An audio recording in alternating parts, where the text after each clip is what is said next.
if you haven't gotten into the Mentor Classroom yet, those are the join codes. If somehow you missed out on that, I'll make sure you got it. Everyone's good?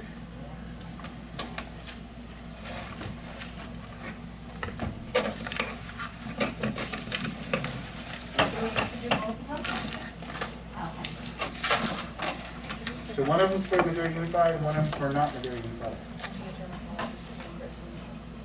Two different classrooms. Oh, does it matter? Are there different things in there? No. Oh, okay. What happened was that we had an IT security issue last year. Yeah. We locked everything down. We tried to open it back up, and it didn't work. Oh. And so I created a whole other class for people that couldn't get in to use a personal Gmail if you're not Missouri Unified. And then Missouri Unified can use, but they have to use their own district mail. So it's a big mess. So what I'm going to do is create my own educational domain. Next year we'll just have one, because I'm running two systems. Yeah. And I have 7 different classes, times 2. Yeah. It's a lot. It's crazy. All right. What are some questions or needs that you're incurring now that you're kind of getting started? It's all kind of brand new. I met with some of you, and we went through a lot of information in a hurry. How are we doing? The journals, do we print those out, sign them, and then scan them back to you? Are you talking about the Or collaboration notes? yeah, what is it called? Yes. The one that we do monthly? Yes, and that's exactly what you do. Okay. Sign it, she signs it, or Right. he, either fax it, which is easiest, or scan it and email it. Okay. But it goes to Jessica. You don't need it attached to the classroom? No, it will Okay. never go back in the classroom. I will never give you an assignment in the classroom. Gotcha, okay. Only the induction candidates will get assignments. Thank you. Yes. On that same thing, could you go over the, where it says total minutes, it's the MIC PD hours outside of MIC? What is? So the one on the far Do you know what I'm right, talking about? Yes. anything that has nothing to do with me, but it's professional development, you can throw that time in there. So if you go to Kagan, if you go to cognitive coaching or mentoring, that whatever you go to, you can throw those hours in there. At the end of the year, they're going to offer units, and they look at total professional development hours. This is the way we can track that. Okay, and do they have to be together, or if No, she no. goes, I go? Yeah, we different would things? expect Okay. that it would be different if Okay, you're going okay. to different trainings. All right, Yeah. thank you. But you don't want August, correct? Or you do want August? If you guys met during August? Oh, yeah. If you didn't, but if you did, yes, Okay. yes. But I don't want you to go backwards and make something up and pretend like you met, or just go forward, because we understand that everyone started at a different time. So if we have no need for any more credit, we You don't have to worry about that all one this, little any of that PD that's outside of that. Correct. But your induction candidate does, because they need Yes, the yeah. hours. Mhm. Okay, they'll write out there as well. All right, Long. any questions about the ILP? You did mention the hours from the previous meeting. Not the one from last week, but the week before. That would be included as part of. Yes. Oh, Okay. that's right, training minutes. How are the ILPs, the goals coming?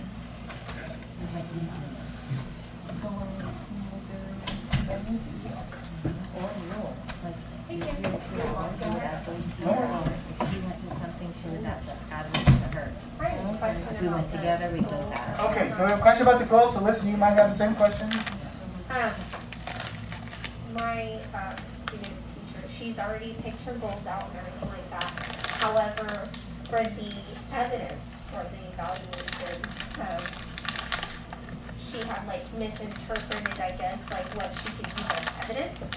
So she was told like that she had to do ELA and mathematics. And I said, oh, it doesn't sound right. Like, usually you can dial in on one subject area, one standard. This is what you're going to focus on, pre-assessment, post-assessment kind of thing. Whereas she was kind of saying, like, it was a whole diagnostic and then a post-diagnostic, like, half of the year like assessment. So could you just, Who brought it up? That she had to take a math and an English? Was that her administrator or? no, it was just that we were discussing like, okay, because she felt like she had to do both.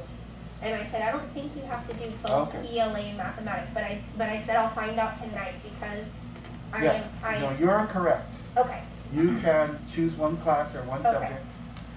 You can have the same outcome for both goals or even two different outcomes for both goals. It's totally up to you. okay, What we're trying to do is measure the teacher's effectiveness and is it getting better? right, And it would show up in those assessments. okay. So more or less like short-term assessments rather than like, or can she use both, like, Yeah, so here's the question about assessments in the IOP. Because you're gonna write the outcome next month. okay, And what we really want is a baseline now, some sort of pre-assessment. And either a series of summative assessments leading up to March, or one big summative assessment in March. So that we have a before picture and an after picture. The little assessment that you mentioned can also be great to use on the journal as she's implementing new things that she's learning, especially as it relates to her goal, and says, hey, I tried this is how it affected my student outcomes. I'm anticipating that when we get to the unit test, it should show up. okay. So unit test, It doesn't have to, the best answer, and it's gonna be vague and it's gonna frustrate me, okay. I'm like, but the best answer is it has to make sense to the teacher. okay, And what I wanted to show is that she's getting better at teaching because Right. the outcomes are becoming better. If it's quizzes or if there's little things along the way, if that's what makes the most sense, that's fine. okay, So we're letting you and your teacher decide that. okay. I don't know, I'm not frustrated. I think, yeah, my feelings towards it was, why wait till, end of the year assessment to make any changes? Yeah. Oh, yeah, no. Right, that's why we're constantly looking at student work along the way. That could even be part of a pathway. It's examining student work to see if the strategies are working. Did you have a question? Yeah, so would you recommend if we go to like a professional development with our teacher? If you can, that would be great because it gives you common ground to talk about. Okay. I mean, in a perfect world, yes. But it's not a requirement by any stretch of the imagination because, oh my gosh, you guys are already managing a family and a full-time job and you're mentoring and there's no subs and the crazy world of we've got to get the Dodgers passed and get the priorities here.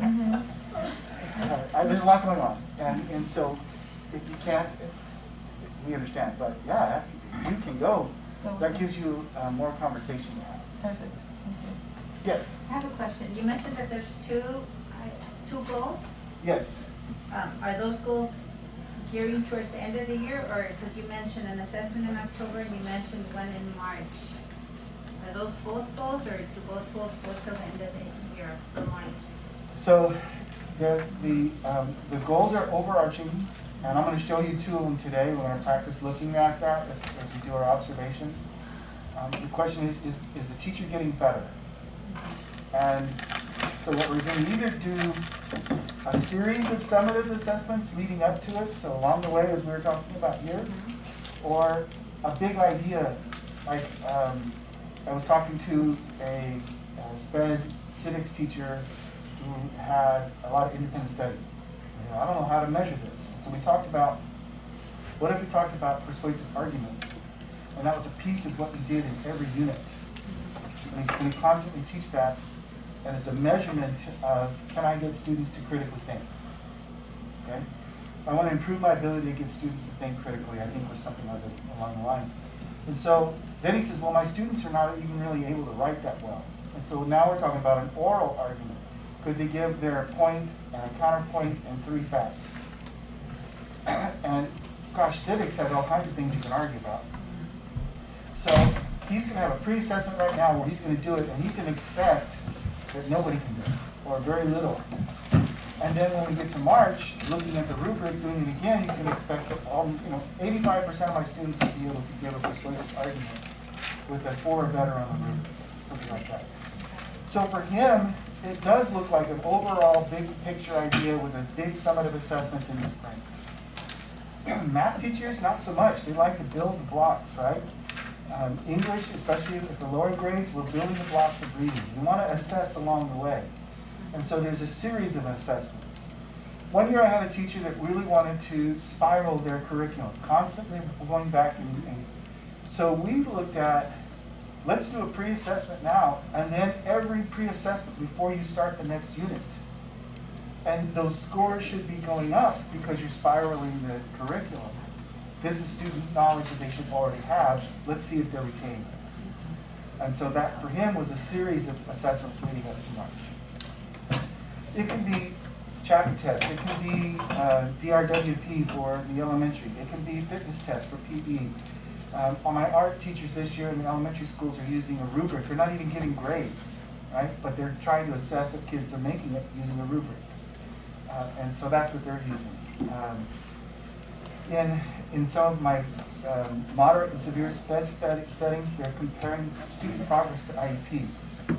80% of my students will have met their IEP goals by the end of March, or 80% of them will meet 80% of their IEP goals, or something like that, by the end of March. The big takeaway I want you to have, though, is it has to make sense to your teacher. Does this show that I'm getting better at teaching? So whatever assessments you want, my preference would be is something you're already using. So we don't have to reinvent the wheel and come up with something brand new. And have you guys come to ILP and journal writing training? No, Are no. you- We haven't been able to meet person-to-person medical reasons. Next week we're gonna meet. So in the Google Classroom is ILP and journal writing. And all that I just kind of went over is in there in much greater detail. Okay. I would encourage you, maybe with Zoom, have one of you play the video and you're both Zooming together. You can stop it, you can discuss it or whatever. It's probably an hour and 45 minutes Okay, sounds good. and it's in the classroom already. Is that what is posted? I noticed that there were some Zoom, or there were some videos. Is that what they are? Okay. Yes. I started to watch it and I go, I don't know if I'm supposed to be doing this all by myself. Well, you can. It's not going to hurt you. Yeah, no. But And we're recording right now, so this video today will be posted in the next week. So that, I understand, there's COVID concerns, there's also all kinds of issues with, I can't be there, and we tried multiple meetings. This one is a one-off, there isn't multiple chances to come to this one. So the only way it would make up is through the video. Okay. But tonight, you're gonna be talking in groups, and that's what's the value of being here and in person. I also know that I have teachers up in the mountain that are struggling getting down. I've gone up, I think, 3 times already, and we're going to plan more going up there as well to meet everybody's needs. I have Yes. a question about the collaboration log. So I noticed that the hours are separated for MIC hours for MT and IC, and then the professional development for MT and IC. And I'm just curious, for the candidate, is there like a quota of hours that they should be getting each month, or is it?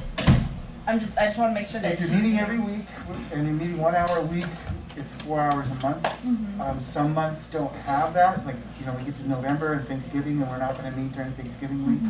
But yeah, the quota is an hour a week. a minimum- Okay, a minimum so- hour a week.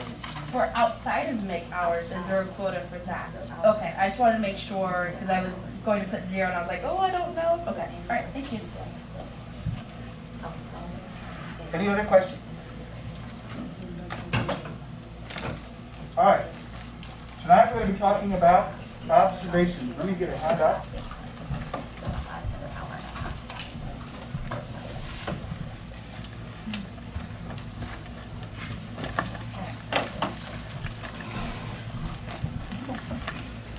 All right. In your table group, see, we're going to do lots of talking. Maybe you turn around. What are the skills and attitudes an effective mentor teacher might bring to the observation discussion to facilitate continuous learning by the induction candidate? Talk about that in your table groups.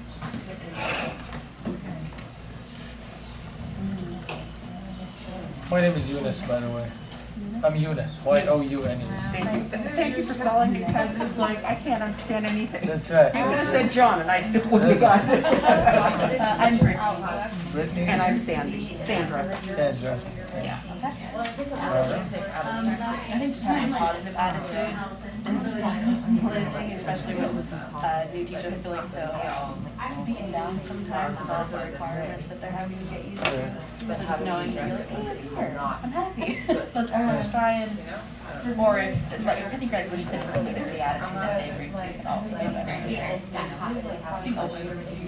I think that I need to be up on knowledge, so that when she asks me a question, one, I either know the answer, or two, I get back to her very quickly with the answer I didn't know how to fully explain. Because there are a lot of, I mean, I'm an adaptive PE specialist. She's finished her PE credential and working on her APE credential. And so it's like this big. And so that's why I got to talk to her, because I'm not sure exactly which direction. I mean, I was a general ed PE teacher, but this is what I'm doing. So it's like, there's definitely. I mean, even being a mentor. Right. This is my first time being a mentor. I mean, I've been a student teacher supervisor, but it's completely different than this is. Yeah. I mean, how about you? What do you? I've mentored before, never done this program particularly. So there's a lot of paperwork here. It seems like there's a lot of paper pushing going on. Yeah, and it's less than what it used to be. Yes, Much less than what it used to be. that's what I heard. Where are you located? Chowchilla High School. Oh, okay. I went there. I've been to the mountains to Chowchilla to the graduate Yeah, for me, it's just it's really the same with all of them, and it's just being encouraging and telling them, look, we're all there, and showing a little empathy. Because if you enter that saying, oh man, because you know people are right off the bat, they keep telling these new teachers, oh, get ready, it's gonna be rough, it's gonna be tough, you're gonna suffer. It's like, what? Yes, it's hard.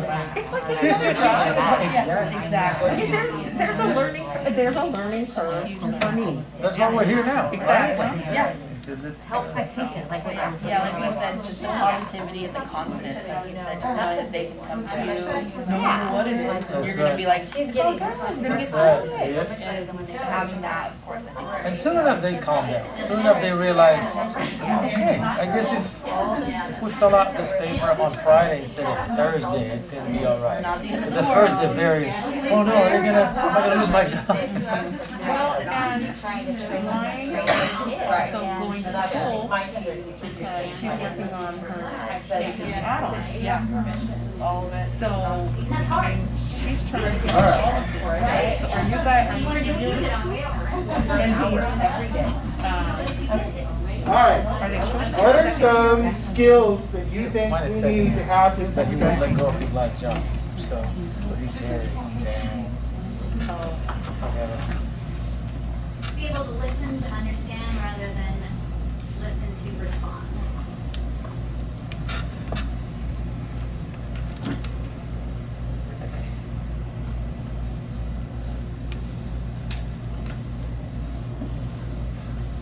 Okay. Is that a hard thing to do sometimes? Right? And our temptation as a mentor is to give the answers right away to our teachers. And we're going to talk about that tonight. In fact, when I was writing out one of our documents, I almost made that mistake. What would you tell your teacher to do? And I rephrased the question thinking about this a little bit better. Good. What else?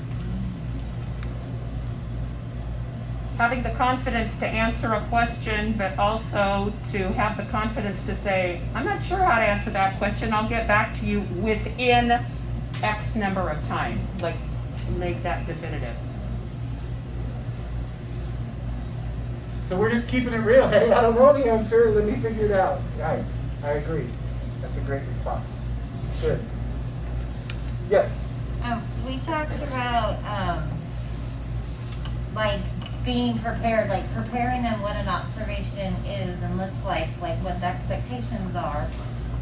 So I think that kind of reduces maybe some anxiety if we know what to expect. Both for you and for them. Yes, absolutely. Like I was kind of saying, like I kind of need to be prepared. Otherwise, my brain would be out there like, what am I looking for? Well, I'm so glad you're here tonight. Good. One more. And one more? Or is it? Already answered, so somebody else has. For me, it was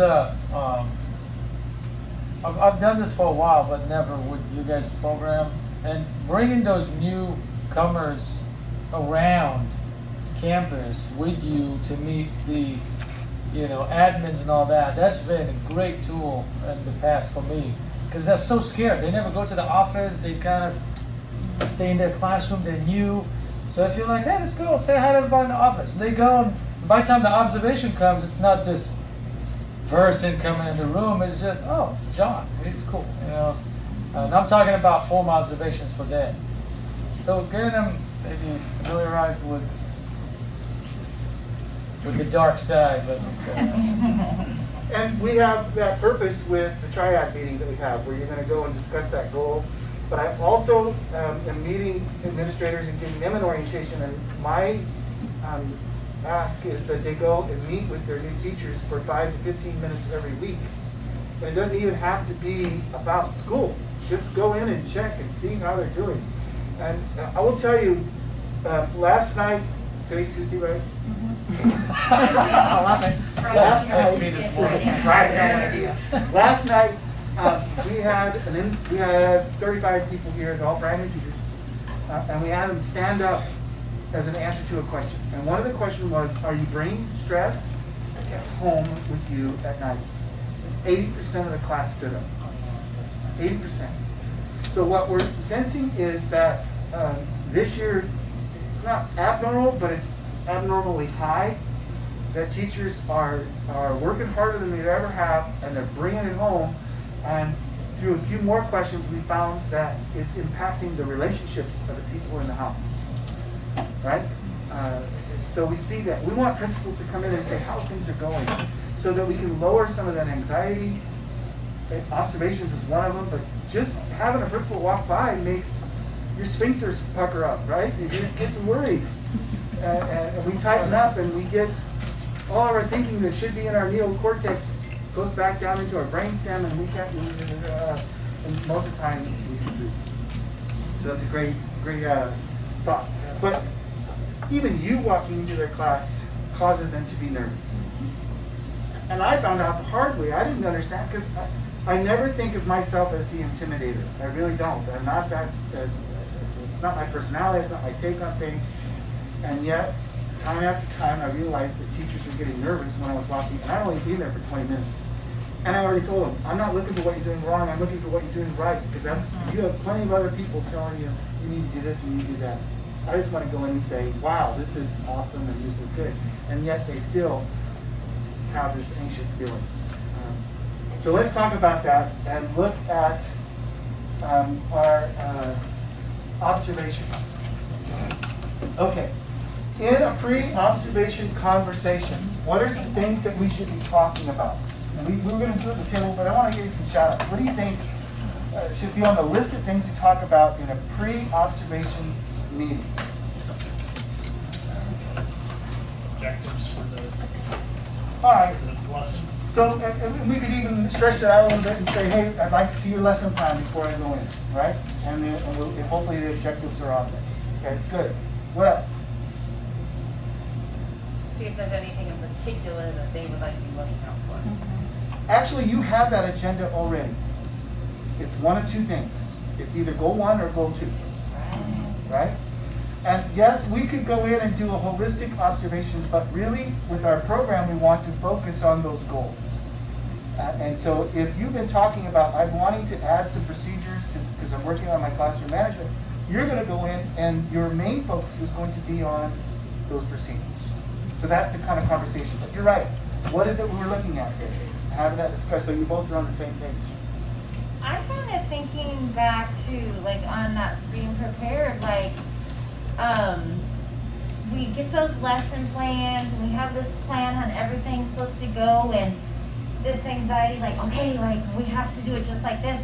But to kind of let them know, like, be real, like, something is going to come up. They're going to be like, whoa, someone's in the room. Your behaviors might be different. So kind of those things, like, let them just, it's going to be real. It's teachable moments. So just kind of give them that kind of safety, like, things aren't going to always go as planned. And one of the things that we could do kind of say is, I want you to watch out for Charlie and Larry because they're always whatever. And, yeah, they get squirrely when someone's in the room. Plan for the unknown. Yeah. I walked into a class once, first grade teacher, and sure as the world, first grade, right? Kid pukes all over the place. Right before small group reading time. And the teacher handled it beautifully, right? Got the kids away from it, had the student that was sick go outside until somebody could come help, call the janitor, everything was cleaned up. And it took about 20 minutes to get everything sorted out again, and I was out of time. And I walked out. And she was so upset because I hadn't got to see her teach. And I said, whoa, whoa, whoa, here's what I saw. Beautiful classroom management. I saw procedures in place. I saw a teacher that could have lost it, yet was really calm. I mean, confession, if I see her, then I start. It's all I can do. Isn't it weird going, with your own kids, it's not so bad, but somebody else's kid, you're like, and as soon as it hits my nose, it's over. She handled it beautifully, man. And that's what I told her. I actually wrote a nice long letter to her saying, this is what I saw. In addition to the fact that her room was beautifully appointed and decorated. That was my goal, was to go in and see all the good things that were happening. But you're right, there can be fire alarms, there can be a drill, there can be a stranger walking in all of a sudden because they're the psychologist and they're observing some other kid and we didn't know that was on the schedule. There's a lot of interruptions that happen all the time. Don't you love the phone on the wall? Good. All right. A seating chart would be good. So you know who's where. So you're focused on a lesson plan, you're focused on the goals that they're working on, that you've been discussing. You want to know what children to be watching especially out for, and a seating chart so you know where those children are at. Good. All right.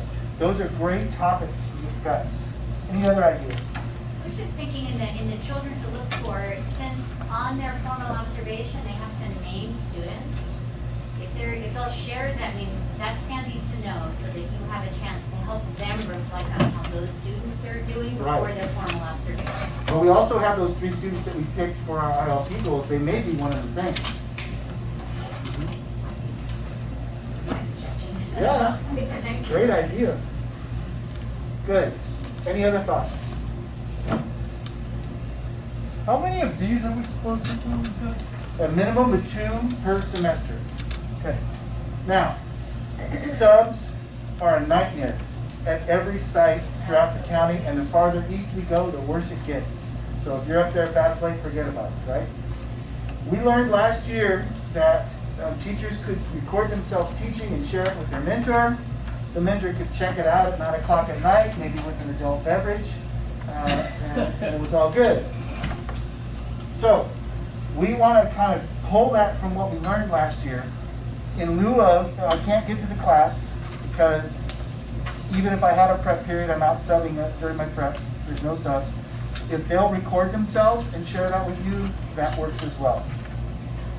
And you can probably do more than 2 a semester if they're recording themselves, which is what we found out last year. The more observations you're doing, the better it is for your teacher. They're also supposed to be observing other teachers, 2 per semester. Again, subs, the nightmare. You may need to ask one of your friends that does something really well that pertains to the goal to record themselves teaching and share it with you so you and your teacher can watch it, maybe even together. In our situation where we team teach, is there any reason some of those observations could not be their own team?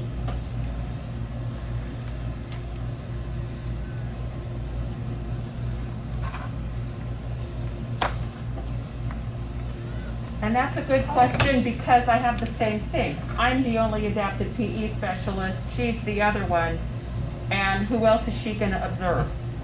So when I went through MIC, I had a team teacher, and she was my mentor. And that was the 2 years of doing it, and I was able to observe her every day because we taught together. But at the same time, I benefited more from going to other schools and seeing how other things were going. I believe they should do that, but Mine's my preference, and I was just trying to think, because you have a unique situation, but here's a couple of thoughts. One, there's no guarantee that they're gonna stay in this position at your site for the rest of their career. They're getting a California credential, we don't even know if they're gonna stay in Madera County. So we would, on that basis, like them to get some other viewpoints. And to see some things differently, like procedures or different use of technology or just different ways of, even if they go and go, well, that doesn't work for me. It works for you, but that doesn't work for me. And that's okay too. But the idea is that they're getting a well-rounded experience for a California credential.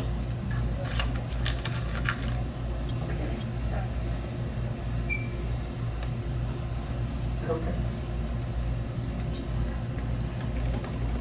I'd like you to grab this, the one with the little border around it. And take a few minutes to write out your go-to questions.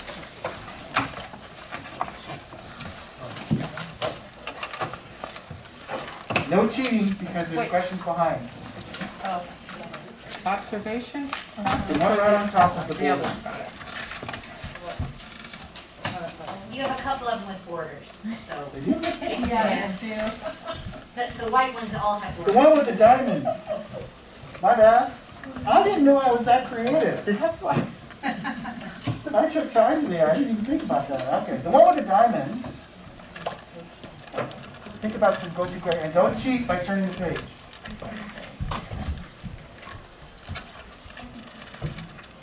This is before the observation? Yes. Oh. Before the observation. Can I go back and ask a question?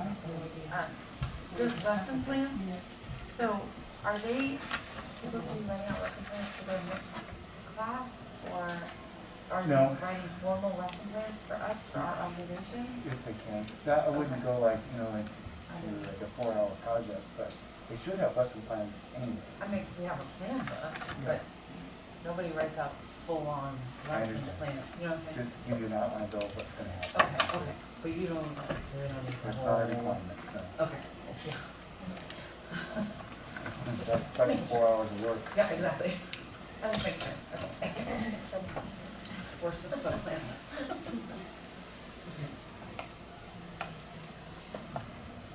Be a cheating. I'm a cheater.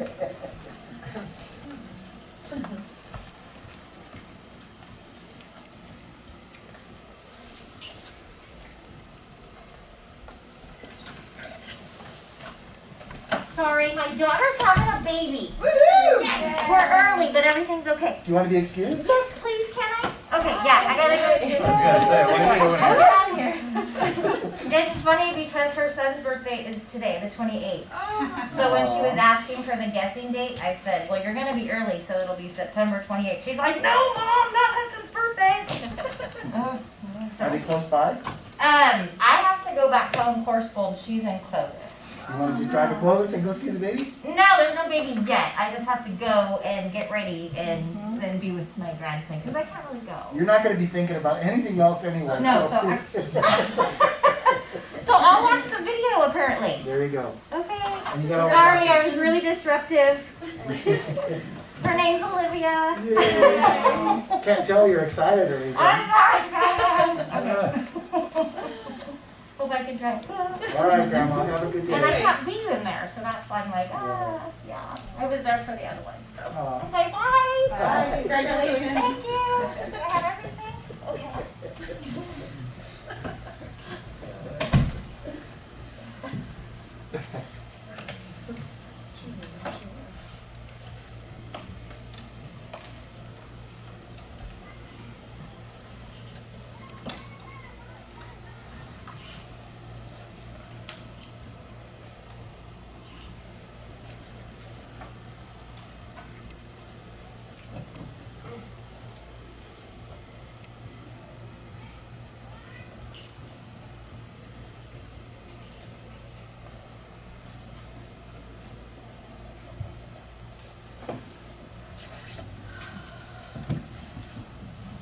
All right, I'm gonna stop you right there. I'm gonna add to it in just a moment. You've all been observed. Some of you have done observations before in a different capacity. What did you like about being observed, and what did you not like about being observed? I liked showing my administrator what I could really do, and I don't get nervous because I don't do anything special. I just like somebody coming in and seeing, but on itinerant, we are so autonomous. Nobody ever looks over our shoulder. It's nice for somebody to see what we do. Sure. I did not ever like the dog and pony show. So I'm gonna come in, that's this day, so you better do, and if you can't really, when you know you get to pick the class and the time and the lesson, and you can't do a dog and pony show lesson, get out of the profession, but I don't like those. I'd rather the administrator came by and saw what I do all the time, every day. So you like the unannounced visits better than the announced visits? Very much so. Well, that's kind of what I was going to say. I don't like submitting a lesson plan and feeling like that's what they're expecting, and then me not being able to have those, or feeling like I can't have those authentic learning conversations where we might totally go onto a tangent that's actually more beneficial than what was on my initial lesson plan. Okay. I like it when admin gives like concrete ways to either improve or specific things they liked. So I like the specific details that come up. Not just a high five, that was great. Right. What Right? specifically? Would you tell the pastor on the way out the door, oh, great sermon, pastor? Yeah. The pastor wants to wait a minute, what did you like about it? What Yeah. specifically was your takeaway? Was it the story? Was it the, right? Right. Yeah.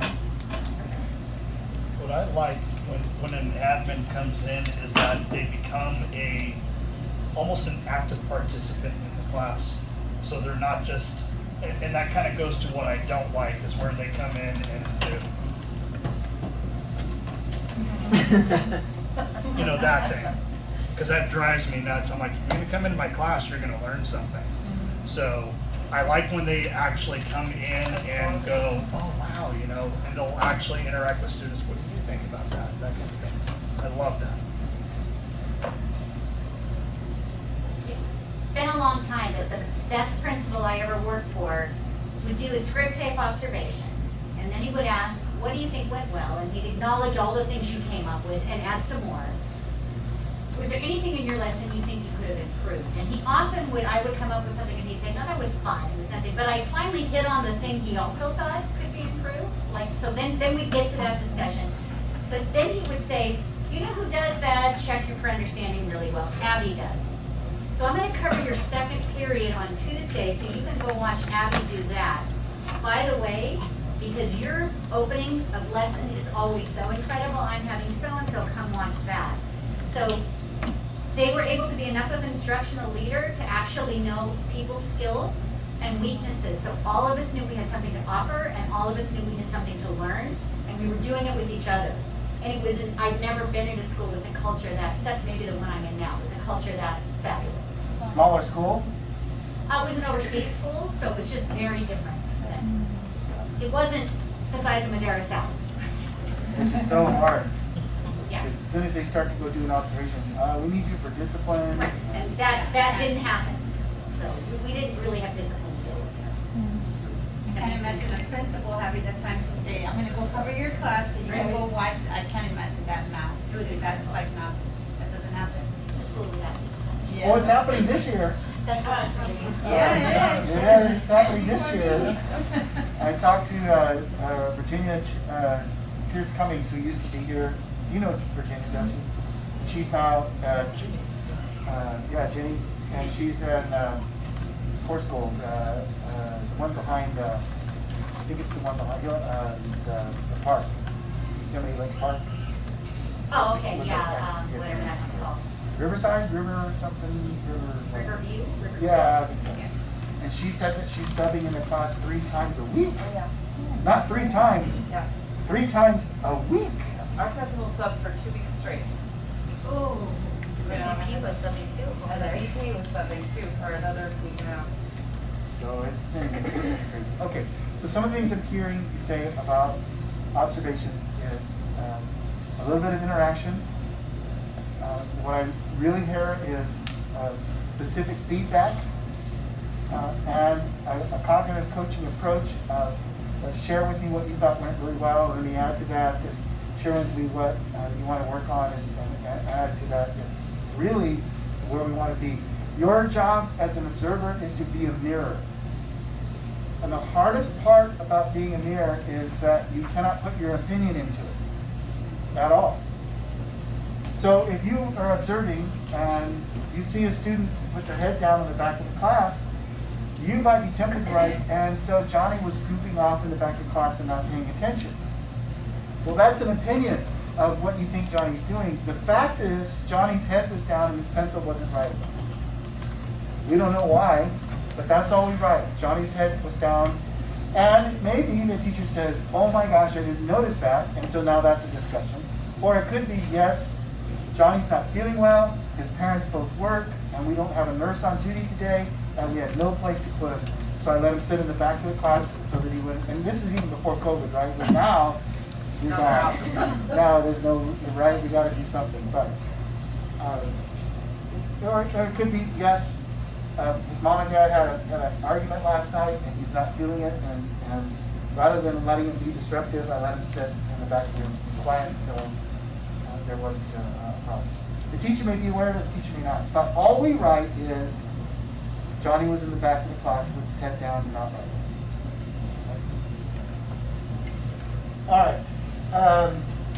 Some of the things I know that you don't like is when an administrator brings out gadgets. They've got their iPad, or they're typing on their computer furiously, or their phone, or they take their call goes off in the middle of your class, or their radio goes off, right, and there's disruption. So we want to make sure when you go in that my preference would be if you could go old school with paper and pen, and turn your phone's ringer off so that you're not disturbed while you're in there. If you're watching a video, of course, that's a different story, but the idea is that you're there, you're present. As we talked, as Linda said, I'm listening to understand, not to respond. So I'm listening, I'm present, instead of dividing my attention between what's going on over here and what's going on right here in the classroom. I know you get annoyed when an administrator comes in and they're only half paying attention to what's going on. I have a question. So, when we're doing our observation, what I'm hearing is we're noting what it is that we see. And this is a conversation I've had with other teachers when admin comes in, like for a pop-in. And that's exactly what they do. They write down only what it is that they see. There's no opinions or anything like that. And the biggest one that comes up is if the teacher happens to be sitting at their desk, they literally write down, the teacher was at their desk. And then they get the feedback back, and then there's a conversation. Okay, well, what do I do with this? I was sitting at my desk. Okay, well, I was taking roll for the whole 5 minutes they were there. What do I do? So it becomes that you want to be defensive, right? Because it's like, well, it's just what they see. You don't want to take it defensive, but at the same time, when the feedback comes back, it's like, well, what do I do with teacher was sitting at their desk, or that kind of thing. Maybe I'm jumping the gun to. Well, you're going to be in there for a whole lesson, however long a whole lesson is. So in elementary, sometimes they're 90 minutes, right? In secondary, you're in there for a whole period. So you should be able to see. My hope is if they're coming in from recess or a period, you're seeing how the students are coming in. You're seeing how they're sitting down. You're watching them all the way through, and then how they're being dismissed. You're noting how, if we're talking about procedures, how does the student say I need to go to the restroom? And how does all that work? If it's talking about trying to raise the rigor of academic rigor, and how is it back and forth? So maybe you're watching teacher said, student said, teacher said, student said. Maybe they're working on making sure that they're asking everybody a question instead of just a few. So you have a seating chart and you said you ask questions of these students only. Or maybe they're working on walking the room and you take a map of the seating chart and said this is where you walk. Right? So you are being that mirror without objection, but you're going to see the whole thing. so then it all fits into context. We have, in our classroom management class, we work really hard at proximity and working the room and walking the room.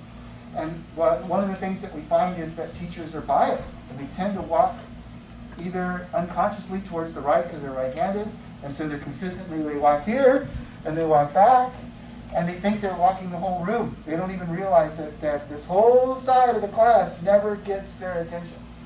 That's not a knock against the teacher, it's just an observation. And the teacher goes, oh my gosh, I need to work on that because they're not getting my attention the way they need to. Or we have the teacher that calls on the same 6 students every time, right? I, honest to God, watched a class with Kent Albertson, our HR person at the time, in a situation where a teacher was struggling. And we knew the teacher was struggling, and in fact, they were in par. And it was obvious and we were there on like October 30th, it was the day before Halloween. 17 students in the class. He called on 3, actually allowed 3 students to answer all the questions. And then an aide came to the door asking for a certain student. And the teacher said, is so-and-so here? And one kid that was answering all the questions raised his hand. And Kent and I said, how is it that you don't know the names of your students? And you only have 17. And this one's your star student.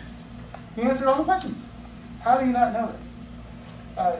And so that was obvious. It was a comment that we made back to get to know your students, because this is yeah. As for the observations, are you recommending that we attempt to get a sub to cover us so we can make this observation happen, or are Yes. you're recommending in person? Yes.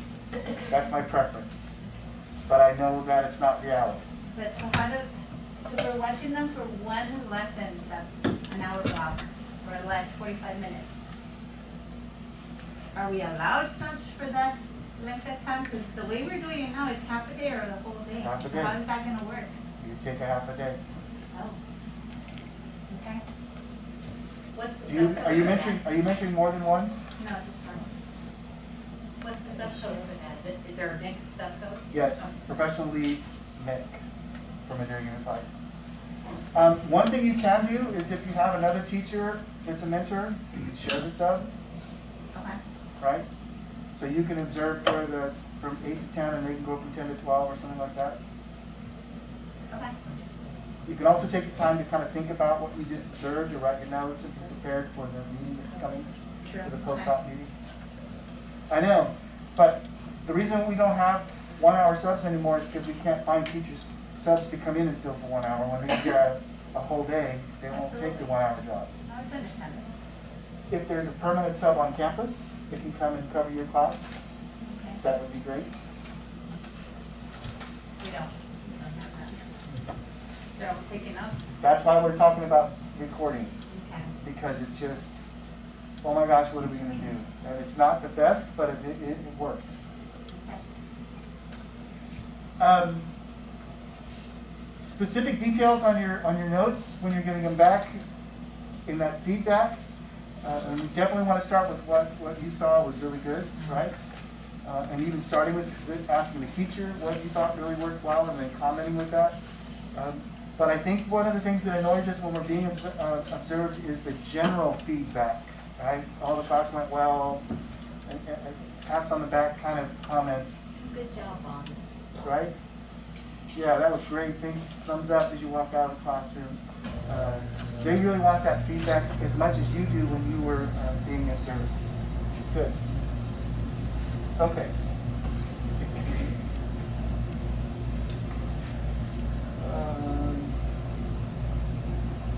How does the mentor ensure a successful and meaningful observation experience? Can't ensure it.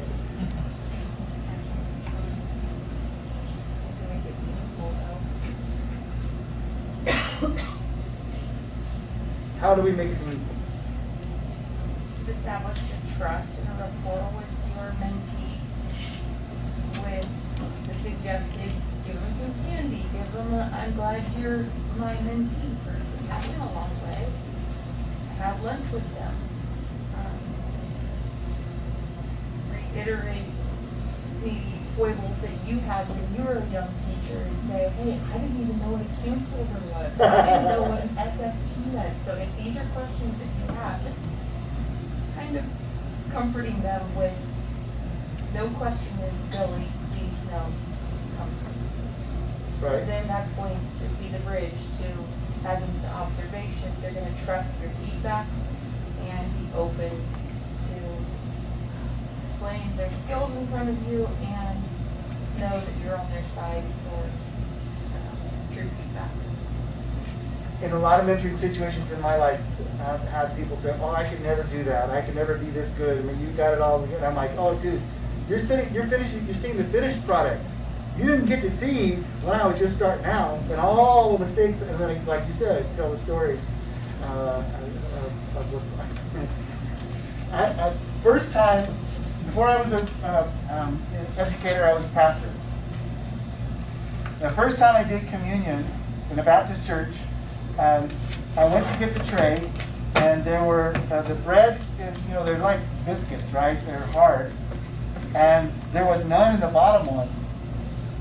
And I'm wearing a lapel mic, but it's not wireless, it's hooked up, right? And I don't know what to do, so I pour them. Well, you can hear it throughout the entire church, right? Do our thing, come back, and then passed out the juice, and then I went to go and get one, and the lapel mic goes, boom, and then I stepped on it.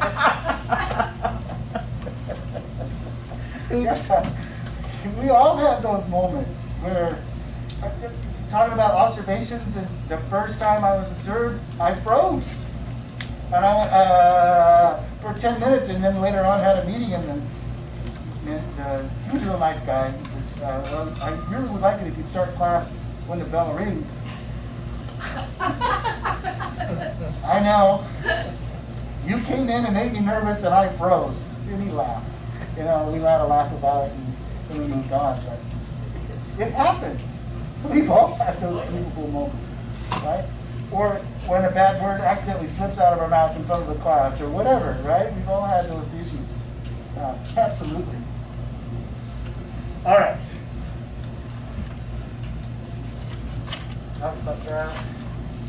One of the things we do when we observe is we often focus on the teacher first. Think about focusing on the student first. Look for student learning, and how did the teacher facilitate it?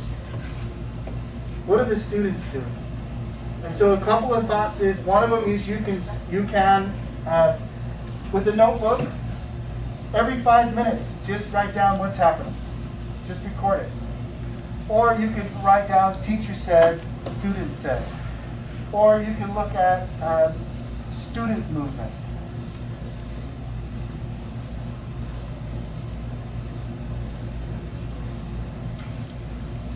All right. The reflective conversation at the end. I want you to go back to your question list and think about, now that it's a post-observation meeting with your induction candidate, how do you begin the conversation? What are some go-to questions that you have to get the conversation going? What do you feel went well? Write it down. Oh, sorry, I already wrote it down. We're going to talk about it in a minute.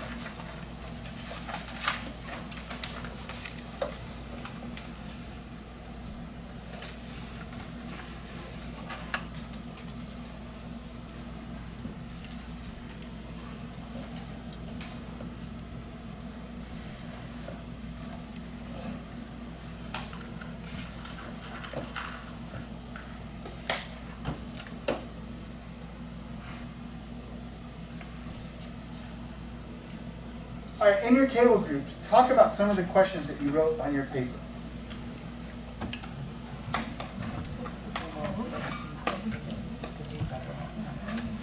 Well, there's the cliche one of, did your lesson go as you planned? Usually that opens the valves for a lot. They just start talking. I know maybe when I get observed, I'm always like, keep your mouth shut, because I feel like you're going to say something you didn't know. So like, typical, what do you think went well, but also like, what was your favorite part of it, and then what would you change? And and then try to go after, did it go as planned? Kind of, we're talking with them and identifying, well, where did it change? According to what you had planned, and then did that make it better, or did it hinder it, make it worse? I'm similar to that. It was, And that's another thing you gotta remind your what do you want your mentees students is, look, to know? the lesson plan is just a plan. End of the Like term, anything. end of the week. You know, plan to build a house, you might start digging and find something that you didn't know is there, and then you gotta reroute things. So obviously don't start singing kumbaya. If you hear a great question, write it down. You will go in this way and you realize, man, maybe I shouldn't rush into doing 5 problems. Maybe I should review that one problem because obviously it's not working. And that's fine. I mean, I put, like, I don't know if I was doing what you wanted, but do you have it, because we have it, do you have everything you need for the lesson? Oh, so before, okay. Because you're leaving your office, you better have it in your car to go with you, because if you go to the school, there's nowhere to get anything. Then have you reviewed your lesson plan, prepared, so that it goes smoothly, you gotta watch to keep time. You're not plugging it in. Like the 3 of us kind of go together, but still the same. Even if you're in a classroom, you get wrapped up. And All right, now take a look at page 2. I think it's Your just trying cheat to sheet, get us to think you of will, how we will. and some ideas about asking questions. It's on the one that you were just writing on. If you'll turn the page, there's some more examples of questions, and there's even some on the following page. And I wanted to make you aware of them. I'm not going to read them to you because y'all are smarter than me. You know how to read. But take a look at that. And now, I want you to watch a video, and using the one with the little, I guess they're flowers, I don't know, border, it says observational practice. This teacher that we're going to look at is a 3rd grade teacher, and they're going to be teaching the main ideas. Their goal, as if they were your mentee, is to increase the variety of instructional strategies to meet their students' diverse needs. So I want you to be observing this class through that lens and jot down what are the different strategies, instructional strategies that you saw.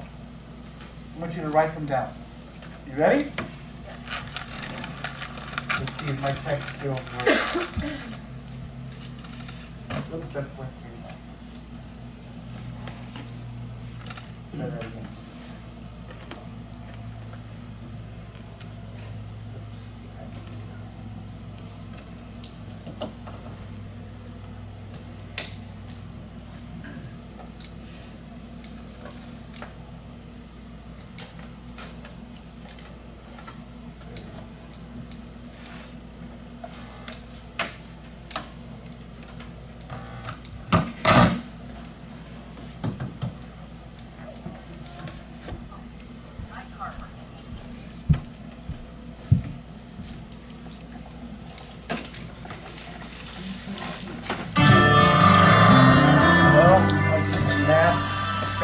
Child development. We're going to learn today about the main idea of a story and how to find the supporting details. Okay, where's he from? Not California, I teach a multiple subject middle school. Okay, North Carolina.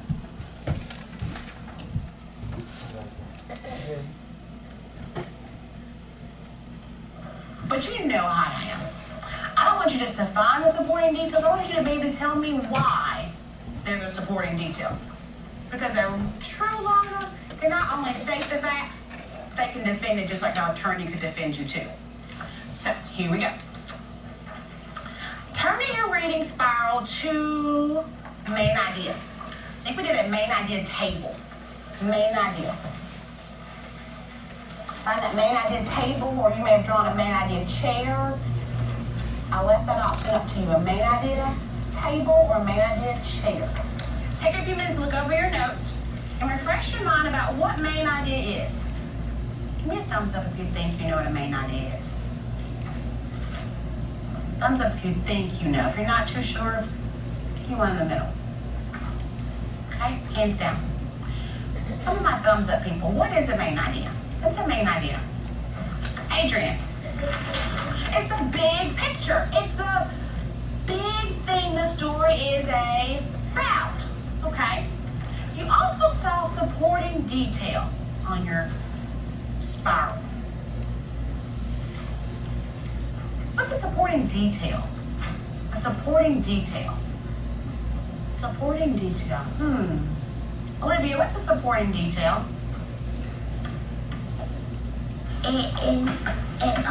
It's like a chair, like it holds the main idea up. It holds the main idea up. I love that you said that. That's exactly what a detail does. It supports that main idea.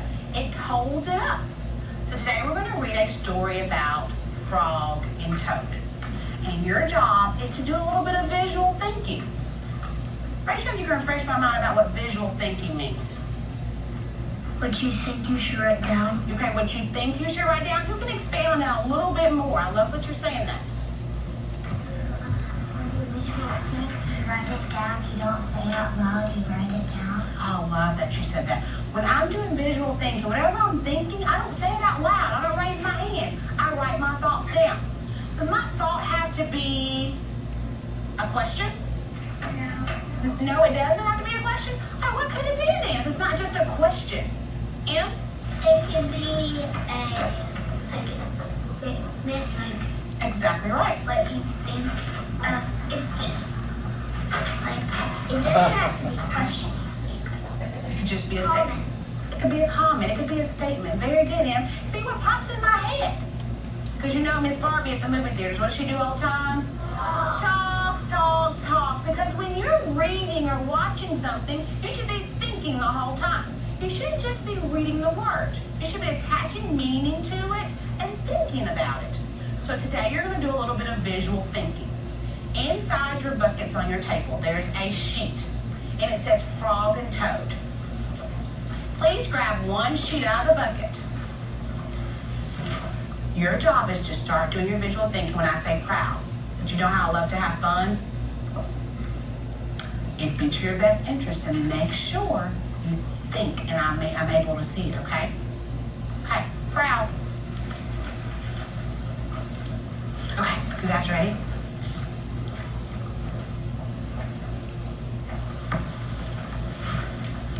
Remember, if you have an unfamiliar word to you, you can also sort while they do and spend more time in the water than only in. What made you write this down? I have a question for you, Addison. What is a toad has a drum on the nose.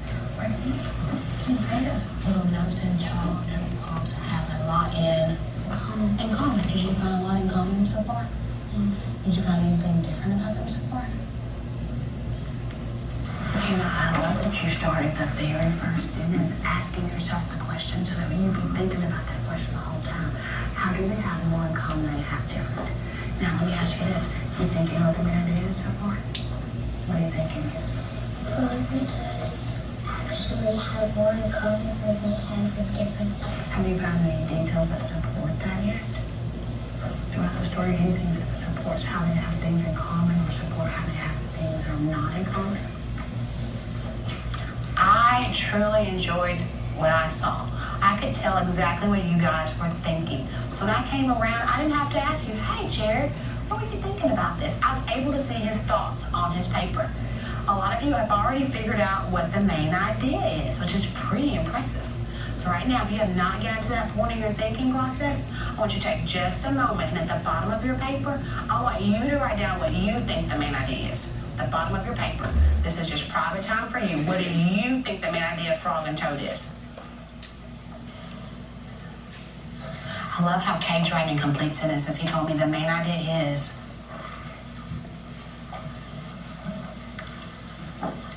Or am I going a little bit deeper in my discussion about frogs and toads? Think about that when you write it down.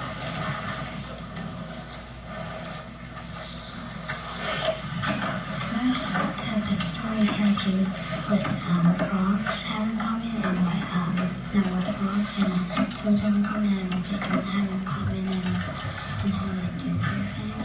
Excellent. Look back in the text for a minute and give me an exact detail that tells you exactly what they have different. Pick out one detail that's made about a difference. It says frogs and toads actually have more in common than they have in differences. You found some things they had in common. Very good, very good. excellent main ideas I was going around. I think we pretty much all have the same thought in mind. Let's talk about it real quick. Now, when I want to organize my thoughts, what's a good way to organize my thoughts when I'm talking about main idea? Isabella? A main idea web. Excellent idea, Isabella. Let me draw one of those. So we're going to label it frog and toad. And we know in the middle of our web, we always put the, think about it. Think about it. Tell me. Main idea. Excellent. And put the main idea in the center. I'm a volunteer to tell me what the main idea of my story is. The main idea of my story.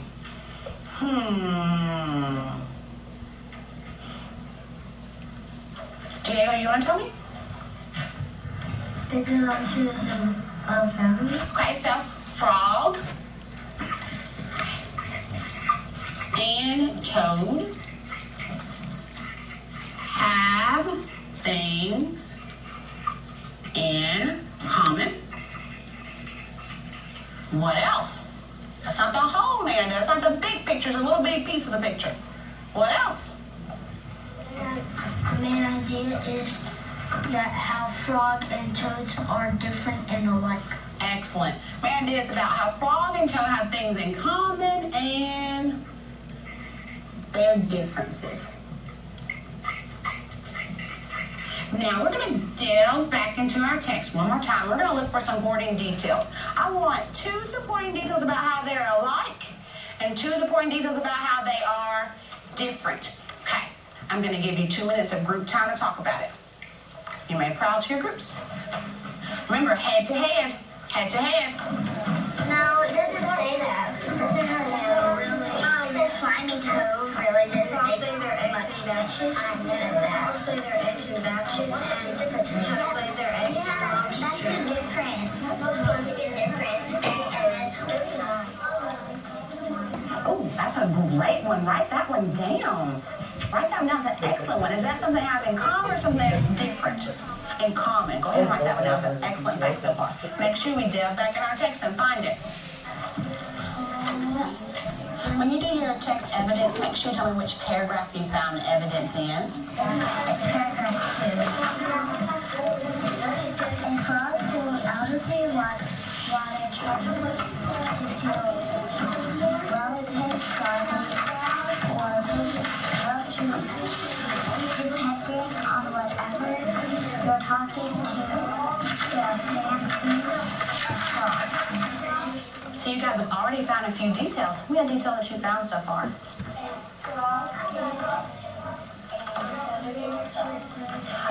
Okay, let's talk right there. A frog is smooth and a toad is bumpy. Those are the differences. I think maybe we just state that. Some differences we found were... Yes, exactly right. Do me a favor. When you're going back in your text and you find your evidence, make sure you tell me which paragraph you found that evidence in. Right, paragraph 1 or paragraph 2 or P1, P2. We have to do the details first. Actually, you put your details. Go ahead and write that down. Exactly right, Charlie. It's what they have in common and what's different about them. Go ahead and write that down in your diagram. The toad tends to have dry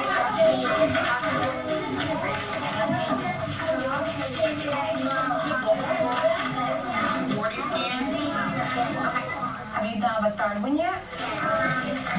No. Okay. So, looking at Madison's paper, I see the main idea is that they have more in common than they have different. So this is what I'm noticing. You tell me what you think. You said that frogs and toads both hop away from their home. So those are things they have in what? In common. Then you have that toad tends to have bumpy, dry skin, and frogs have smooth skin. So something they have that's what? Different. So our main idea said there are things in common and different. Have we held up our main idea? Is our table falling over right now? We've held it up, so we're pretty good so far. Okay, you just finished having your group discussion about things they have in common and things that are different. And you looked in your paragraph to find the supporting details. So this is what's going to happen.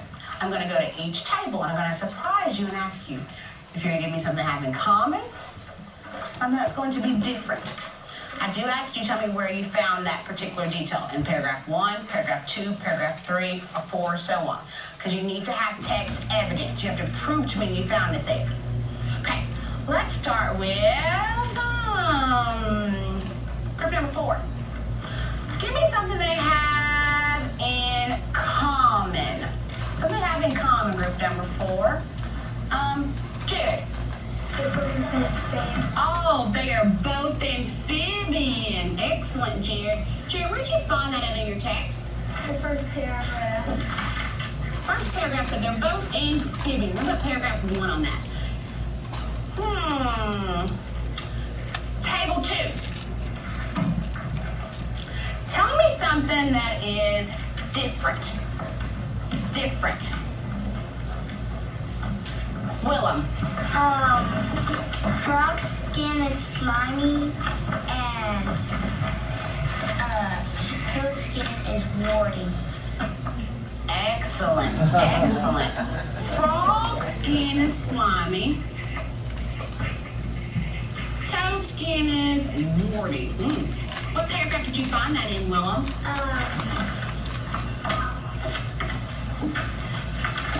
Paragraph 3. Paragraph 3, he says. Excellent, Willem. Okay, group number 1. Group number 1.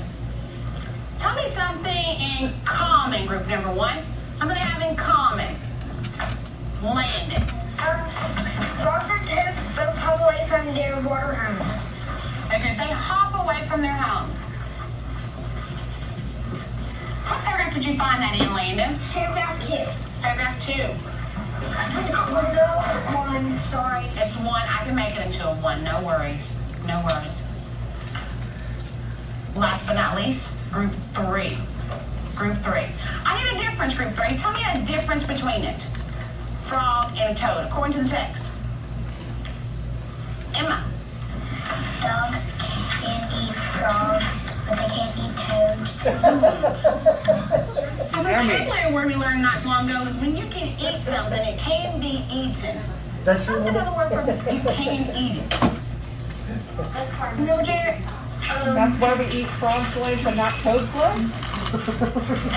Edible, exactly right. So frogs are edible. Excellent. So we just finished our graphic organizer. We did an awesome job on it too, might I add. I love that I saw everyone thinking. You were working head to head. You were thinking and listening to each other. You weren't just going along with what someone else was saying. You were debating. Very good job. All right.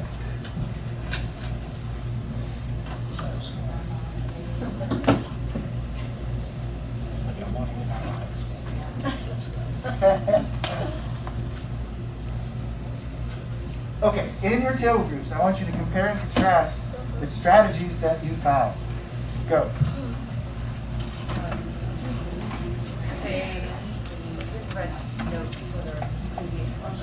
One notice like the beginning, the review is very teacher focused, responding to teacher prompts. That was kind of cool because she reminded them of all the concepts, so nobody's kind of figuring it out later. And then it led into that independent review. I like this. I haven't heard that used before, so I'm curious more about that. Yeah. Used a lot of prior knowledge and affirmation. She was one thing I learned when I was writing through it. Kind of don't tell a kid, that was good. That was great. What is good? You have to define it. She told them exactly what she liked about the guidance vision, so I call that Like, you can tell, because of course there's the affirmation when they were working on their paper, but there's also like when a group is doing something that is announced to the whole class. So it's like the direct feedback and also reminders for everyone else, like, hey, that was good. When she started doing the group discussion and the head-to-head, and like you could tell they knew what head-to-head means. They knew what crowds were together means. So there was a lot of classroom structures and procedures and things students were familiar with that she was able to remind them of to get them to have that kind of conversation together. And that she asked them for evidence. Yes. You know, not just, oh, he found the answer. She added on to. And that's important. Yes. Evidence is And important. added on. It was a cute lesson. Oh yeah. It made me reflect on my own stuff, like, oh yeah, that's what the elementary school looks like in comparison to Oh, different in gosh. the I older can't kids. do that. I can't do it. Well, 'cause it's so strict. It's so It just rigid. has to be so, yeah. Right. Are you teaching all grade Well, I teach 6th grade science, and then I teach everything else. Are you the STEM side? On the STEM side or are you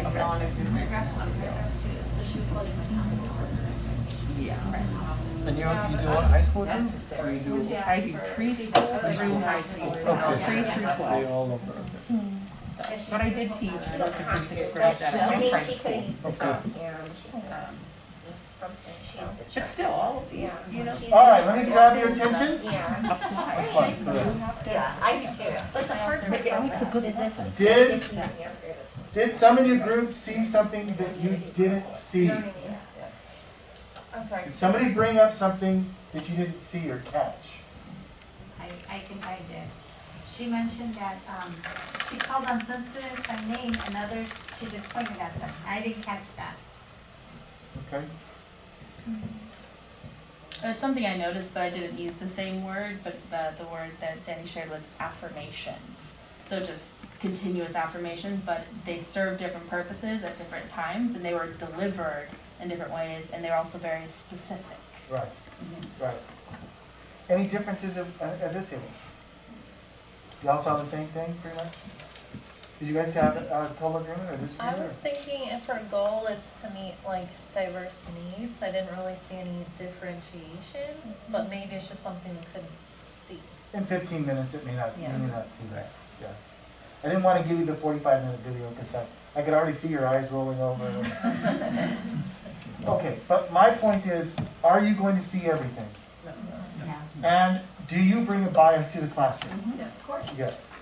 So two things we have to be careful of. First, we have to give ourselves room to the fact that we aren't going to catch it all. So the teacher may point out, yes, but I also, and then you, oh, that's right, and that was good. And we also have to be aware of our own bias and our own background. And we're looking at somebody teaching in North Carolina, by the way. Right. Their checking for understanding is a very different system that we're using out here, right? Where we're using pull a straw, pull a stick, or whatever, right? I also liked how she had a visual of the toad and the frog in the background, the picture, the diagram, and I noticed that, and I thought that was a great visual for kids. Not just the text, Right. but an actual photo, and they could actually see the physical differences. So I thought that was great. One of them was wordy. And I appreciated that everything she did, she was constantly trying to take them to the next level of thinking, right? The depth of knowledge chart was in full use, wherever they're at, okay, but now let's go deeper. She even said that, let's go deeper, right? And that's kind of, and I loved the positive behavioral instructional strategy that you guys had mentioned. Her procedures were nails, right? The kids weren't, they knew what problem is, and they knew what head-to-head meant, and it's obvious that it wasn't done before, which reminds me, when your candidate is being formally observed, would you give them some advice and tell them, don't try something new? This is not the time to dazzle your administrator with some crazy scheme that you think is going to make it, teacher of the year. Do what you always do, so that you're less prone to making any mistakes. Give them that advice. Try the new thing the next day, but not while they're in there. Okay, let's watch the next one. And this time, oh, I'm sorry, I forgot the follow-up question. I wanted to ask, what strategies would you have mentioned in, trying to help? And I thought, no, what we want to say is, where could we direct this teacher to discover more instructional strategies? For technology coach. All right, so we could point to a technology coach. If we could use some technology, as somebody said, .cam or whatever, Quizlets or Kahoots or whatever. What else? I think she could have done maybe like an extension question, possibly like. But where would she go to find it? So how would she discover this on her own?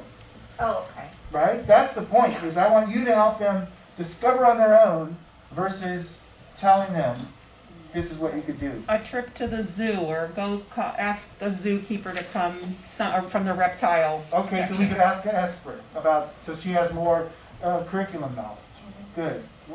Any like I'm in a number of Facebook groups that are specialized to I'm a reading intervention teacher, so I'm in reading intervention groups, so. Here's some Facebook groups I I mean, found that you there's might some- want to be interested in. Yeah. Okay?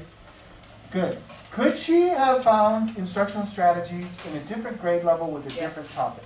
Yes. She walks into a music class or walks into a math class. All right. So when you're helping your teacher go and observe someone else, it doesn't have to be in the same curricular area. It can be, but it doesn't have to be. In fact, if they're looking for instructional strategies, Yeah. I really think it's helpful to view somebody who is not at your grade level or your curricular area. Otherwise, you focus on how I would teach this lesson. And it's hard then to focus on the instructional strategies. Right. Right. Do you also see how your observation is very laser focused now, based on their goal? Because we could have looked at a lot of things like her instructional environment, all the posters she had on the wall, how the desks were arranged, how students moved in the classroom, her tone of voice, the way that she picked students to answer questions. All those other things are important, but what we're focusing on is her goal. And here's my philosophy on this. If we tell a teacher to work on 14 things, nothing gets done. Right? But if we can talk to them about one thing and master that, then we can go on to something else later. Make sense? And imagine if your administrator came and said, well, there's 14 things you need to work on before I evaluate you again. You'd go home and cry. And we don't want that to happen to our new teacher. They're already overwhelmed. One thing, hey, if you're still looking for some more ideas on instructional strategies, we can go to the zoo. We can see the digital coach. We can go see a peer that's teaching second grade. Okay? And those are great things. And then a lot. And let me ask you this question: would you rather discover an idea on your own or have somebody tell it to you? Discover. And which one are you more likely to own and master? The one that you discovered. So your job is to kind of steer the ship and trim the sails, but they're the ones that are still captaining the boat, right? And then when we get to Hawaii, they can say, oh yeah, I sailed to Hawaii all by myself. And you go, yeah, okay. All right, let's take a look at this one. We're almost done. I know you want out of here. I do too. So, what are we looking for in this one? Classroom procedures. Procedure. It's a chance to win. Hit the ground learning. Try. And I'm going to cut it in half. 2 times as many, but you gotta use what Jacob already has on there, So we okay? missed a little bit, but I don't think you want to watch all 35 minutes. No. Do your thing, do your thing.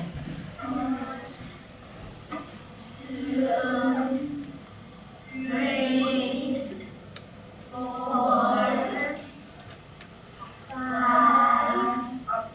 Yeah, the typical one. Yeah. 5,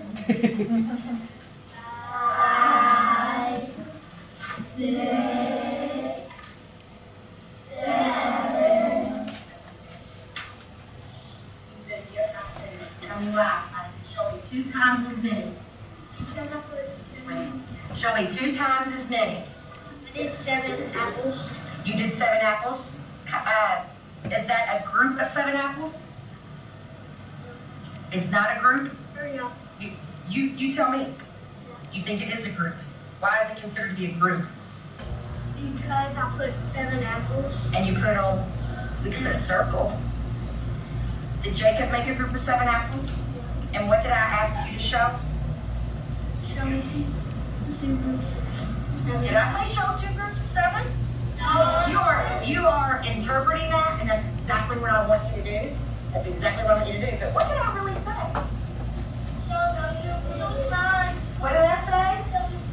I said show me 2 times. But listen to their language. They keep saying 2 groups of. Are those synonyms, maybe? Maybe. Think about that. Jose, you want to show me 3 times as many? I'm going to extend this page a little more.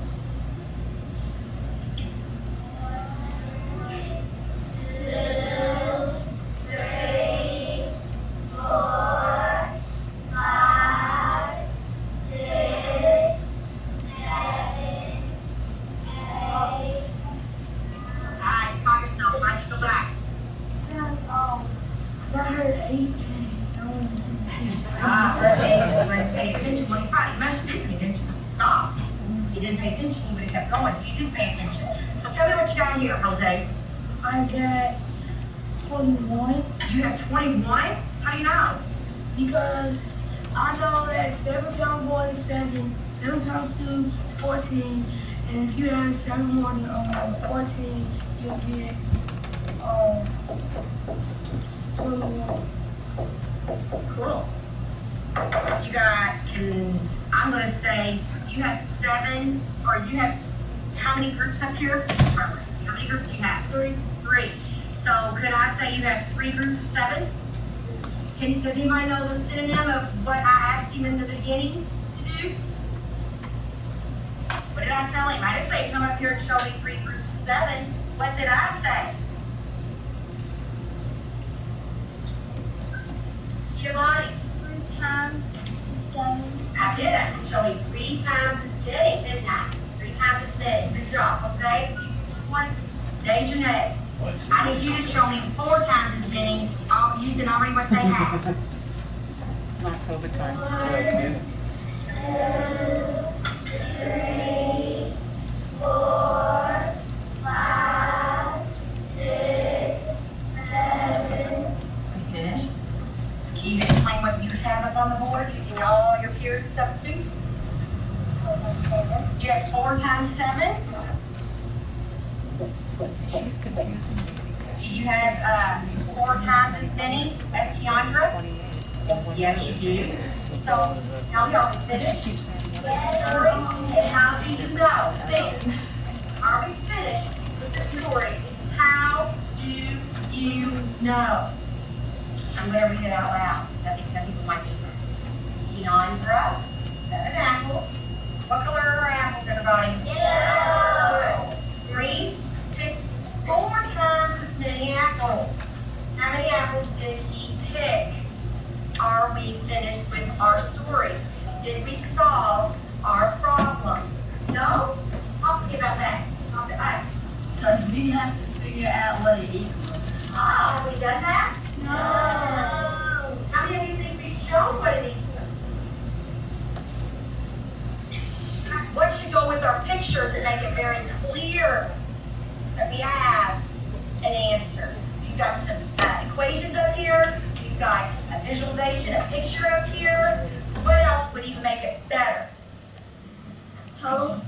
What is the total, Kaylee? 21.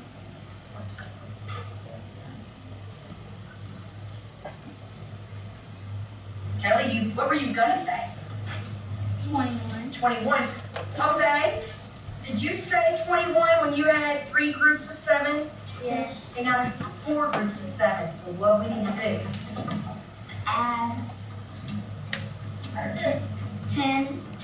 It's 4 groups of 7. What do we need to add to the 3 groups of 7? 7 more. 7 more. Get it going. I'm waiting. We're waiting. 28. Very good. 28 what? 28 apples. Why should we label them? Why should we label every answer in a math story? So the person knows what you're talking about. Absolutely. What's this story about? Apples. We don't want to put oranges. No. We don't want to put raindrops. No. We want to put apples. So, if I was going to answer the question, how many apples did he pick? Using our visualization, the manipulatives on the smartboard, using the math equations that you gave me, what would we put for our answer? Oh, every hand should be up because good listeners should have heard Kaylee. She worked hard on that. 28. Ayana? 28. 28 what? 28 apples. Very good. 28 apples. That is an example of multiplicative comparison. Are you changing your predictions a little bit? Are you still going, huh? How many of you are like that? Huh? It's okay to be like, huh? Go ahead, don't be shy. How many of you are still wondering, oh, I need more help? I want to see it again. Well, guess what? You're going to see it again. Because I have a feeling most of you are. Brand spanking new. I'm going to show you another problem. Okay? It's an example of multiplicative comparisons. Think about what you were predicting it was all about. Let's see if you change your mind. All right, here's the thing. Go back to what you were thinking multiplicative comparisons was all about.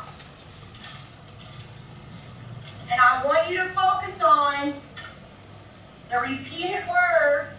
I love it. Repeated words is what we're doing in writing. Focus on the repeated words in Aaliyah's little sister is 2 feet tall. Her dad is 3 times as tall as her little sister. How tall is her dad? Deandra picked 7 apples. Reese picked 4 times as many apples. How many did he pick? Are there some repeated words in both of those problems? Are there some repeated words in both of those problems? Are there some repeated words?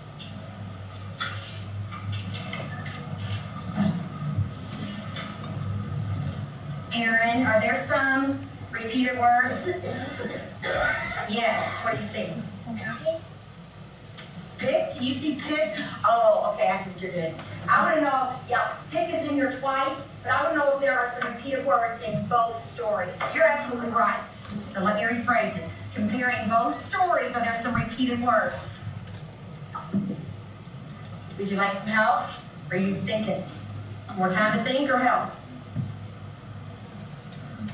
Help. Call on somebody that can help. Who? Deandra? In the white shirt, Reese? The gray shirt. Oh, Ion. Yes. Where are they? Little sister and apples. Little sister and apples. Are those the same words? Oh. I want the words in this one to be in this one. You are making repeated words in one story. Times. Times, is that all? And What are the repeated words? cow. Huh? Cow. No, I'm not thinking that one. One that kind of goes with times. Her dad is 3 times as tall as her little sister. Reese picked 4 times as many. What's the little word? As many. Say again? As many. As many. Times as. This one's times as tall. This one's times as many. Okay? So think. Go back to your think, pair, share. Think about multiplicative comparison.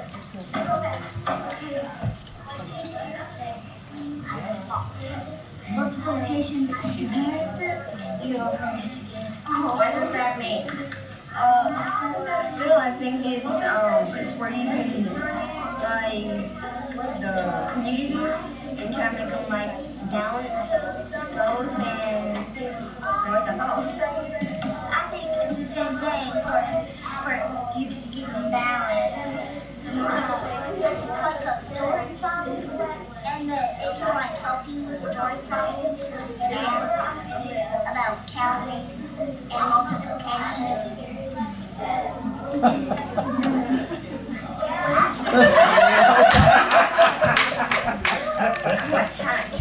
Chunky, so like second the word like compare it. Like compare for Do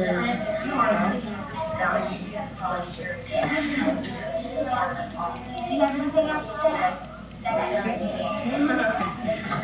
Think about the children you had. Think about how they would have been. I think we can share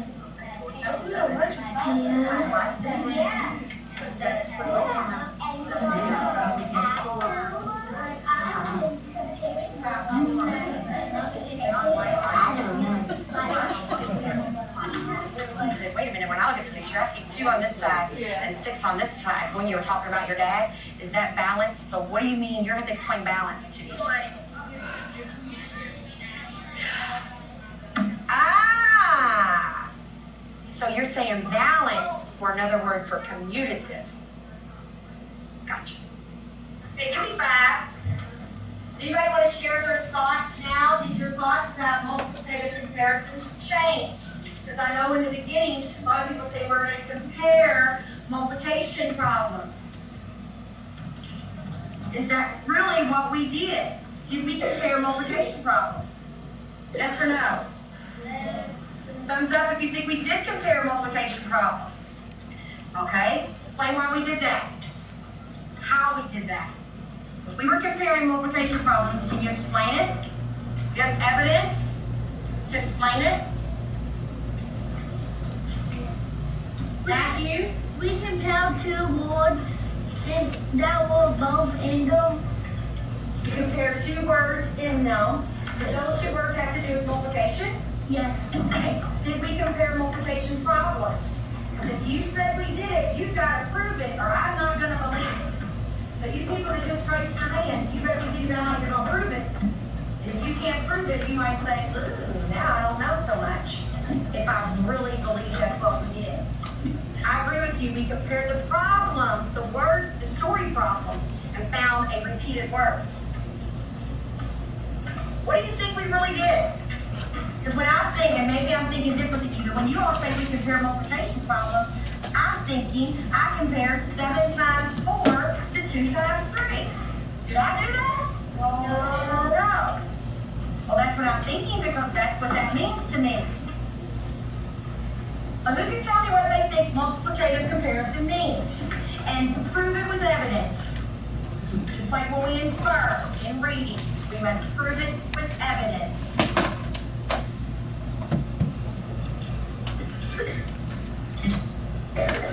Ethan, nice and loud. I believe that multiplicative comparisons means when you compare the 2 factors in a multiplication equation. Oh, say that again, nice and loud. I think it's when you compare 2 factors of a multiplication equation. So I'm going to bring up this one, and you talk to us about what you just said. Like, what would be the factor? Come on up.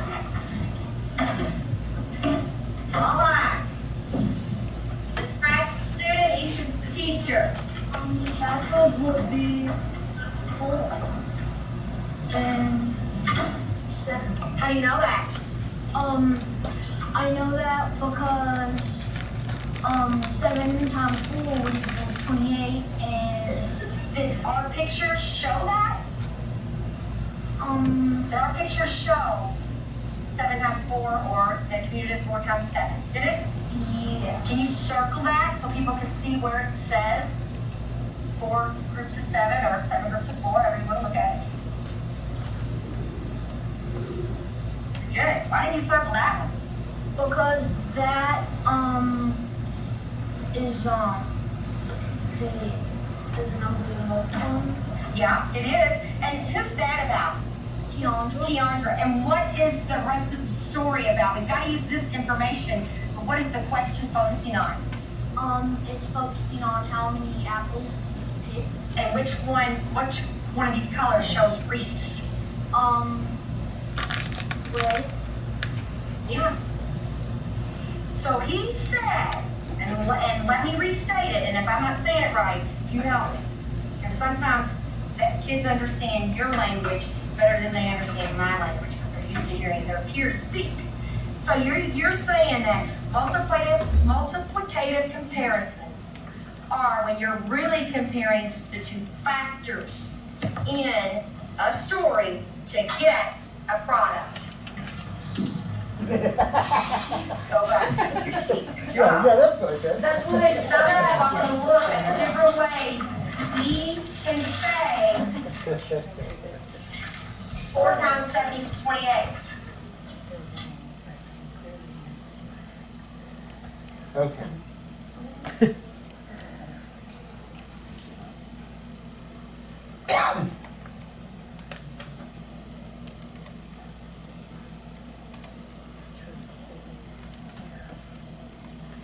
All right, instead of going back to our tail groups, what are some procedures that you saw? Confusion?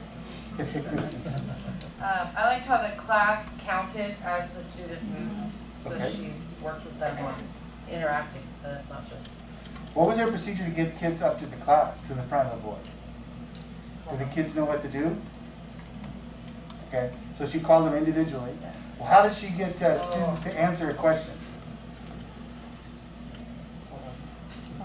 So she called on them individually. We're not sure if she was calling them randomly or if she was calling the student who had their hand up. She did have students choose each other, like, choose the next one. All right, so they had students who, how did they group themselves? How were they grouped? Table group? Think pair share? It sounded like that, or just the way that she used the term pair share, it sounded like that was something that was a normal aspect of her class. Okay. Yeah, she had it on the board, question, and it said think fair share, so they knew what to do about it. Though it seemed to be larger groups than pairs, but. Large groups and pairs. Okay. Again, to see the laser focus of, I'm only looking at procedures. Right? I mean, we probably could talk about the other lesson plan because the teacher's going to want some of that feedback. But we're going to bring the conversation back to their goals and what it is that we specifically were looking for. Almost like we have a goal today of seeing procedures. Okay? Hard to see in 15 minutes. We want to see more movement and how do they put the chairs in and some other things. All right, where could we help her see more procedures if we thought that she needed more? How could we direct her in that direction? Wait time, But how could she discover that for observe herself? other teachers. All right, so this is a key place where we can have her observe other teachers. And if we can't get out there, can you go to a webpage like I did and let's watch this teacher teach and let's look at her procedures, right? And this one's harder to see them. There are others that are even better that are out there. So we can look at YouTube or we can look at other teacher. Somebody's going to use that mine. That's all. Okay. All right. Let's get you out of here. The question always comes up, what do you do with this information? Where do you record that you did your observations? And we want you to put that on your collaboration log. But I don't need a lot of detail. Observed my teacher on September 27th. Okay? Where would the reflection go for the teacher? The insights that they're gaining from your conversation. Where would they record that? In their journal. It goes on their journal. Okay? So, they're doing all the work. You're just helping them coach it through. A reminder, though, that when you're meeting, at least note-taking, and I would even encourage somebody having a laptop open and typing right on the journal. I already put October's journal in their classroom and already gave you the reflection questions for the month. So you should have already seen those. So they can open the journal October 1 or probably the 4th because it's a Friday and no one wants to meet on Friday. That's where the reflection of the observation goes, is on the journal. All right. Questions? So we do the mentor collaborative log for October as well, correct? You're going to do it every month. Okay, so do we use the same, do you email the October one, or do we just use the one that we have now? Just I already put an October collab log in your classroom, along with the reflection questions. Okay. So there's a new one there for you. And how do you say we get those to you? You either scan and email it or fax it to Jessica. So if you're a new mentor teacher, do I send the log for October for this month? Like, let's just say I just met my. So you just tell me what you did. Okay. So just tell me September, Okay. we only met one time. Okay. But that's all we did. Okay. Good question. I And mean, then- for September, not October. Right. Yeah, this past month. And then in October, you should have 4 meetings. Okay. Good question. Anything else, guys? Wanted to get you out of here, make sure you get home and watch that Dodger game at 7 o'clock. Hey, my guy is a little freaking out because he can't get anything. He's in here too.